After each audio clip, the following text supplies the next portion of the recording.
যদি আমার সব কিছু নিয়ে যান, আপনি যদি আমার সব কিছু থেকে বঞ্চিত করে দেন, তবে যে মহান রবে কারিমকে আমি চিনতে পারলাম, ওই মহান রবের কাছ থেকে আমি ফিরবো না। রে আমার চাচা, সব কিছু থেকে যদি আপনি আমাকে বঞ্চিত করে দেন, আমাকে পৃথক করে দেন, আমাকে আলাদা করে দেন, আপনি আমাকে পুরো দুনিয়ার থেকে আলাদা করে দিবেন, তারপরও ওই নবীর কালামে আমি ছাড়বো না। বারবার যখন আব্দুল্লাহকে বুঝাইতেছিলেন, আব্দুল্লাহ কোনো কথাইতে রাজি হয় নাই। ডাক দিয়া বলে, রে ভাতিজা, অনেকভাবে বুঝাইলাম, তুমি বুঝতে চাও না, তোমাকে অনেকভাবে আমি বুঝাইলাম, বুঝতে চাও না। যেহেতু বুঝবাই না, আমার বাড়ি থেকে বের হয়ে যাও। আপনার বাড়ি থেকে বের হয়ে গেলাম, আমার সম্পত্তি থেকে তোমাকে খারিজ করা হইল, সম্পত্তি থেকে খারিজ হয়ে গেলাম। রে আব্দুল্লাহ, পরনে যে জামাটা আছে, এই জামাটা তুমি খুলে ফেলো। তোমার জামা, এই জামা তোমার না, এই জামা আমার। আব্দুল্লাহ সাথে সাথে ওই পরনের জামাটা খুলে ফেললেন। একটু চিন্তা করেন, ঈমান আনার জন্য জামা পর্যন্ত খুলতে হয়।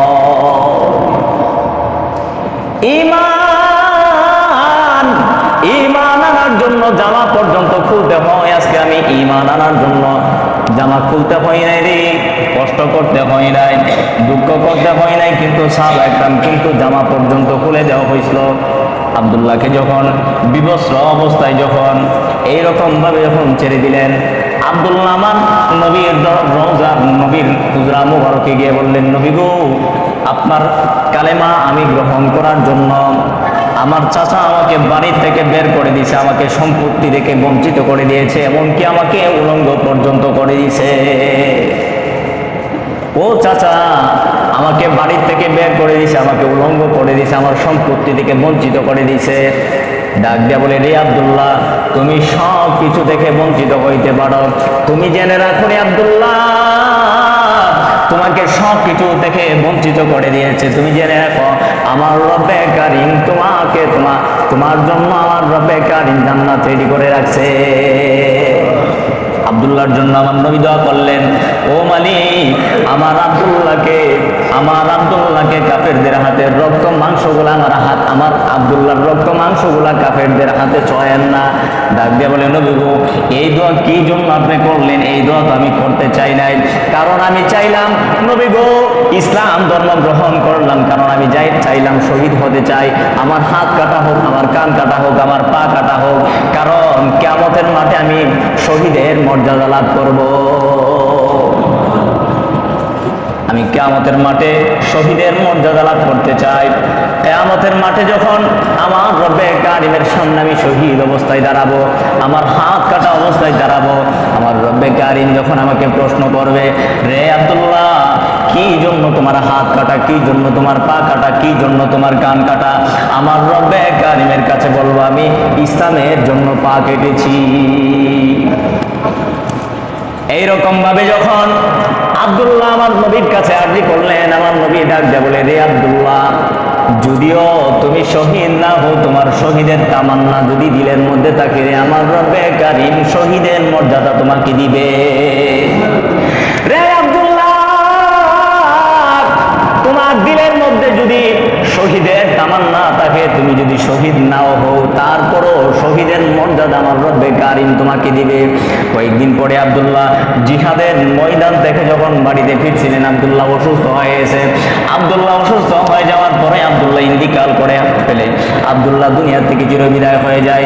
আব্দুল্লাহর মৃত্যুর খবর শুনে আমার নবী তার কাফন দাফনের ব্যবস্থা করতে গিয়েছিলেন। আমার নবী তার কাফন দাফন করলেন। ডাক দিয়ে বলে, রে সাহাবায়ে কেরাম, আমার আব্দুল্লাহর জানাজা আমি নবী নিজে পড়াইব। রে সাহাবী, আমার আব্দুল্লাহর জানাজা আমি নিজে পড়াইব, কারণ আমার আব্দুল্লাহকে ঘর থেকে বের করে দিয়েছিল তার চাচা, উলঙ্গ করে দিয়েছিল, সম্পত্তি থেকে বঞ্চিত করে দিয়েছিল। আমার আব্দুল্লাহ ইসলামের জন্য অনেক কষ্ট করেছে। মাঝে মধ্যে আব্দুল্লাহ কোরআন তেলাওয়াত করত, উচ্চ সুরে কোরআন তেলাওয়াত করত। উচ্চ সুরে যখন কোরআন তেলাওয়াত করতো, সাহাবায়ে কেরাম অনেকের কষ্ট হইতো। ডাক দিয়ে বলে, নবী গো, আপনার আব্দুল্লাহ উচ্চ সুরে কোরআন তেলাওয়াত করে আমাদের ইবাদত করতে সমস্যা হয়। ডাক দিয়ে বলে, রে সাহাবায়ে কেরাম, শোন, আমার আব্দুল্লাহ অনেক কষ্ট করেছে ইসলামের জন্য, তারে তোমরা কিছু বইল না। তেমনি ভাবে যখন আব্দুল্লাহ জানাজা আমার নবী পড়াইছে। আব্দুল্লাহর জানাজা পড়ানোর পর আমার নবী তাকে কবরে যখন দাফন করবে, কবরে যখন তাকে রাখা হবে, ডাক দিয়া বলে, রে সাহাবা একরাম, আমার আব্দুল্লাহকে আমি নিজে নিচে লামাইব, আমার আব্দুল্লাহকে তোমরা লামাইবা না। আব্দুল্লাহকে আমার নবী নিজের হাত মোবারকে আব্দুল্লাহর কবরে রাখার পরে বুকের মধ্যে হাত দিয়ে 2 হাত তুলে রব্বে কারিমের দরবারে দোয়া করলেন, রে মালিক, আমার আব্দুল্লাহর প্রতি আমি খুশি, আপনি রব্বে কারিমও তার প্রতি খুশি হয়ে যান। আমার আব্দুল্লাহর প্রতি আমি নবী খুশি, আপনি খুশি হয়ে যান। একটু চিন্তা করেন, যে আব্দুল্লাহ কালেমা পড়ার জন্য, ঈমান আনার জন্য সব কিছু বিলীন করে দিয়েছে, ওনাকে বঞ্চিত করা হয়েছে, অনেক কষ্ট দিয়েছে। আজ পর্যন্ত আমরা কিন্তু কাপড় খুলতে হয় না, কষ্ট করতে হয় না, আমাদের ঈমানের জন্য ত্যাগ স্বীকার করতে হয় না। তারপর আফসোস, আমাদের ঈমান নিয়ে অনেক সন্দেহ থাকে, আমাদের ঈমান নিয়ে সন্দেহ থাকে, আমাদের ঈমান আছে কিনা। কারণ আমরা কথা বলতে বলতে বলতে বলতে এমন কথা বলে ফেলি, বলতে পারি না আমাদের ঈমান দিয়ে কোন দিক দিয়ে চলে গেছে, ঈমান দিয়ে কোন দিক দিয়ে চলে গেছে। ওই জন্য সাহাবা একরাম সর্বপ্রথমই আপনার ঈমানের প্রতি যত্নশীল হইতেন। কারণ সব আমলের মূল হচ্ছে ঈমান। আমার যদি ঈমানই না থাকে, তাহলে এই পাহাড় পরিমাণ আমল তো আমাকে জান্নাতে নিয়ে যাবে না।